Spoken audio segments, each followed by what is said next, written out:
Hi YouTube, welcome back to my channel. I'm Steph if you're new here, and I make videos on sobriety, wellness, self-love, all that jazz. Today's video is not going to be like one of my normal videos. It's not going to have any crazy editing, any pop-ups that I usually do. I just wanted to sit down and kind of talk to the camera about something that's really been weighing on me lately. I got this idea because, if you don't know, I host meetings for sober and sober curious people my age, so anywhere from college to post-grad, anywhere in that range, you're welcome to join. And we also have a group me that we keep in contact between meetings, and in that group me I often get a lot of questions about how to deal with the feelings of guilt over something that you did while drunk, and how to sit with those feelings knowing that you've now quit drinking or you're now working to change your relationship with alcohol, but you still have those mistakes that you made and those things that you've done and those emotions that you still have to sit with. So in this video, I'm going to be talking about how to work through those emotions and how to not let them debilitate you. As you guys know, on this channel, I talk a lot about my sobriety. So a lot of what I'm referring to in this video is talking about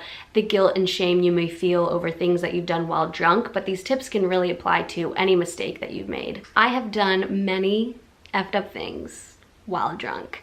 Many things I regret. I don't really want to get too far into them because I want to hold on to some shred of my dignity on the internet, but just know that anything you've done while drunk, I likely have as well, so we're in that together. I found that all the things that I regretted doing and the mistakes I was making was really out of character for me. I literally felt like myself and my drinking self were two different people. And then when hearing about the things that I would do, I would feel so guilty and so shameful that I would drink to cover up those feelings, and it was just this endless cycle. I'd drink to forget what I did. I'd drink to forget the mistakes that I made. And so now that I've quit drinking, I've been forced to really sit with my emotions. I don't have any other substance to numb out what I'm feeling, so I'm forced to sit with my mistakes, and I have to confront them for what they are and work through them. Like, some days I'll be just like in the grocery store and I'll just have a flashback to a horribly cringy thing that I did like 3 years ago in college when I was drinking, and I will just start feeling very, very guilty,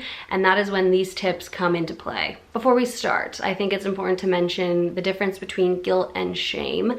Guilt is a feeling that what you did was wrong, and shame is more of a feeling like your whole self and your whole being is wrong. And when I was drinking, I definitely felt more shame than guilt. You know, with every other regret or mistake that I would make, it would add on to my feeling of, oh, I'm the problem. My whole self is wrong. I'm the reason why this is happening. And now that I've quit drinking, I have transformed into kind of feeling like, okay, that was wrong. That was something that I did, but that's not who I am. So I feel guilty about it, but not necessarily shameful. And I'm not saying to not take responsibility for your actions while drunk. Obviously, I am all for that. I'm just saying I don't see my mistakes as me. So I actually got a lot of these tips from the group me that I run with all the young and sober curious people. So I'll have the link to join those meetings down below and to join that group me if you want to. But yeah, let's just get right into it. So number one is to remember that the reason you feel guilty is because those actions do not align with you. They do not align with your character. Feeling the feeling of guilt means you actually care about what happened, and you're not just blaming it on the fact, oh, I drank too much and moving on. You know, you are actually taking the time to reflect on your actions and recognize that they're bad and recognize that you want to make a change. It's obviously an uncomfortable feeling, but it's necessary to move forward, because if you don't feel guilty about something, you're not going to want to change it, and you're just going to keep making that same mistake. So framing guilt in kind of a positive way like that is something that really helps me. And it's important to realize that, you know, a lot of people just don't have the ability to feel guilt, or they really just don't feel guilty over a lot of things that they've done. A lot of people will never take the time to reflect on their actions, and those are kind of the people that you don't really want to be around, and the people that you know, they always have to be right, yada yada yada. And so just the whole idea that you're actually feeling guilty over something and you want to make a change and you recognize that it doesn't align with you is something that a lot of people will never do. So just be proud of yourself for that and see it in that way.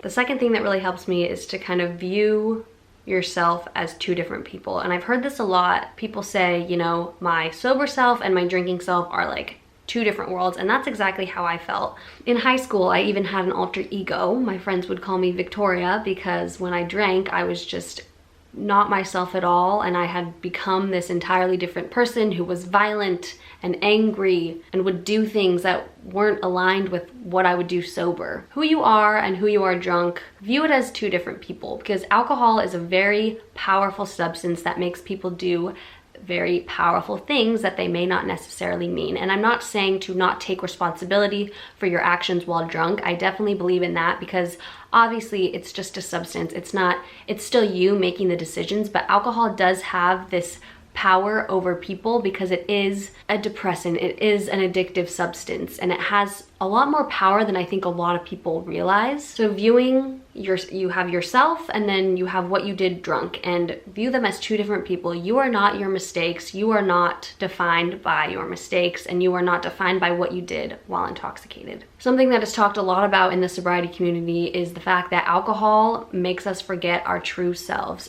There's a reason why so many people view themselves and their drinking selves as two different people. There's a reason why alter egos are like a popular thing. It's because alcohol has such a power over some people that it can really make them forget their true selves, their morals, what they believe in. And viewing yourself as two different people is not the same thing as rationalizing what you're doing. You know, you're not saying, okay, Victoria did this and that's her problem, but that's not me. You know, if you were actually rationalizing something, you'd still be doing it. You wouldn't be working to change it. Number 3, and I know this one is a lot harder than it sounds, but it's to focus on the things that you can control. Literally, no matter what you do, no matter how hard you try, no matter how much money you have, you cannot change the past. The past is in the past. Focus on what you can do to move forward. I would spend so much time dwelling over the things that I'd done drunk and dwelling over what are people thinking about me. They're probably talking about me, blah, blah, blah, blah, blah. And it would be so debilitating that I literally couldn't get out of bed. I would spend days in bed just crying when I was at the height of my drinking problem and when I was at the height of feeling guilty. But that wasn't helpful at all, because no matter how much I thought about how guilty I felt, no matter how much I thought about what I did, that didn't change the past. The past is in the past and it's gonna stay there forever. You are taking responsibility by watching this video, by wanting to cut back on your drinking, by wanting to quit drinking entirely. You are taking responsibility for your actions in that way, and all you can focus on and all you can control is how you move forward. Obviously, this is so much harder than it sounds, and we can get caught up in thinking, you know, I'm doing all this stuff, I'm making all these changes, but this person hasn't noticed, or this person that I hurt hasn't noticed. And another thing to remember is like, you cannot change anyone's opinion. You know, you could be doing everything right, you could apologize for your mistakes, you could quit drinking, you could go on a retreat, a spiritual retreat, and there will still be people who do not recognize your growth and your progression, or who do not want to recognize your growth and your progression. So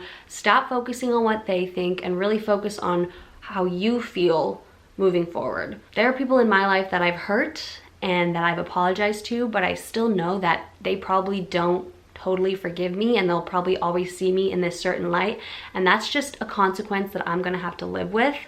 But I'm not gonna let it bring me down, and I'm not gonna let it halt my progression moving forward. I'm just going to continue doing what I'm doing, continue to grow into the best person that I can be, continue to treat people with kindness, and focus on what I'm doing in the present, because we can't control the past, we can't even control the future. All we have is right now. So focus on what you can do right now to feel your best and to progress towards the best version of yourself. Number 5 is to make amends with the people that you've hurt. And this is actually also a step in AA. I'm not exactly sure which step because I've never done all 12 steps. I've been to a couple AA meetings, but never worked through the steps. But I know that this step in particular is one that a lot of people get hung up on because it forces them to confront the people that they've hurt and apologize to them. And this can be very, very difficult, but it can also be very, very cathartic. And obviously, don't expect yourself right away to seek out all the people that you've hurt and apologize to them. If you're quitting drinking, if you're thinking of cutting back, or if you're going through something and still working through that guilt,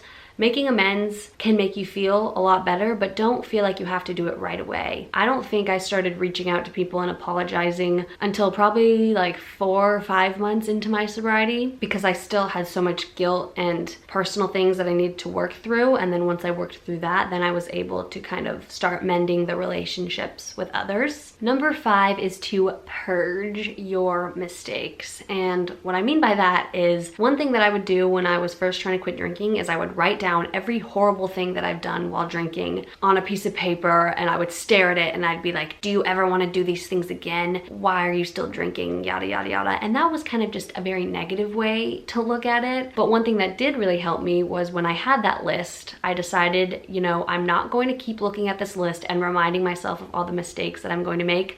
I'm going to burn it and I'm going to move on. And doing that can really help you. It can feel cathartic and it can help you let go of some of the guilt that you feel over those things. Because if you're constantly reminding yourself of all of the things that you've done and all the guilt that you feel, it's really just, it's not good. But that way you have a physical way of kind of letting go of all of those mistakes. Number 6, I think we're on number 6, is to be kind to yourself. This one particularly, I want to relate back to, you know, when we're trying to quit drinking or cut back. And I feel like it's so easy to feel guilty over if we make it a certain amount of time without drinking and then we end up drinking and we feel so guilty. And why did I do that? Why didn't I have more self-control? And it's so important to be kind to yourself in this journey, because even if you slip up, you are still consciously making the choice to drink less. And you're choosing to work on yourself. And that in itself deserves kindness from you. You've been drinking for I don't know how long, but for me personally, I was drinking for 6 or 7 years before I decided to drink less and to quit. And so it's a learned behavior. You've learned how to drink and now you kind of have to learn how to not drink. And think about it this way, we wouldn't get upset with ourselves if we messed up when learning a language, you know, if we didn't say something right, because that's a skill that has to be learned. And so is sobriety, and so is not drinking. You have to relearn how to go throughout the world and how to be in social situations without drinking, because up until this point, I mean, besides when you were maybe a child, you've used alcohol as this lubricant to get through the day and get through the world and move about the world. It's years of conditioning and behavior to work through. So don't be so upset with yourself over one little slip up. I would get so upset with myself and be back in that shame and guilt spiral. And I wish I was just kinder to myself and recognize that I was doing a hard thing. I was working towards making a difficult change in my life. And no, it was not gonna happen just like that. It needed time and it needed conditioning. So be compassionate towards yourself. Show as much compassion towards yourself as you would to someone else. All the time in our group me, I will see people show so much compassion to others who've maybe slipped up, and then when they themselves slip up, they text that they've been feeling really guilty. I just want everyone to be able to show as much compassion to themselves as they do to others. And this isn't just with drinking, but also with, you know, body image and just kindness in general. It's so easy to be mean to ourselves and kind to other people. So that's definitely something that I'm working on as well. And my last tip is to remember that with time, a lot of things are healed. There are so many things that I've done that I regret that I would literally be debilitated by. I would be in my room for 3 days and feel so guilty and shameful over it that I couldn't do anything.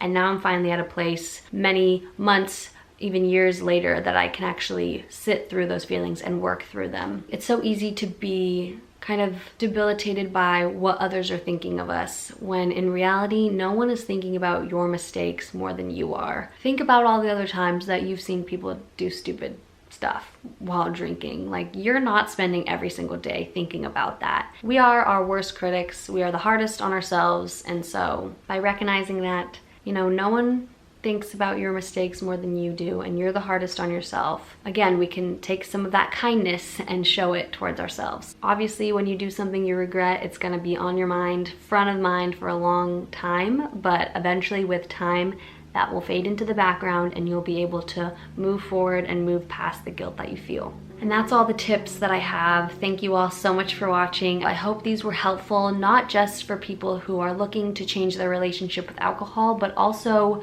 just for people who feel any sort of mistake that they've made is harming their life in some way and is keeping them from progressing forward. you can do this. You can move past that mistake. Time heals all. Show compassion to yourself. Thank you so much for watching, and I will see you in the next video.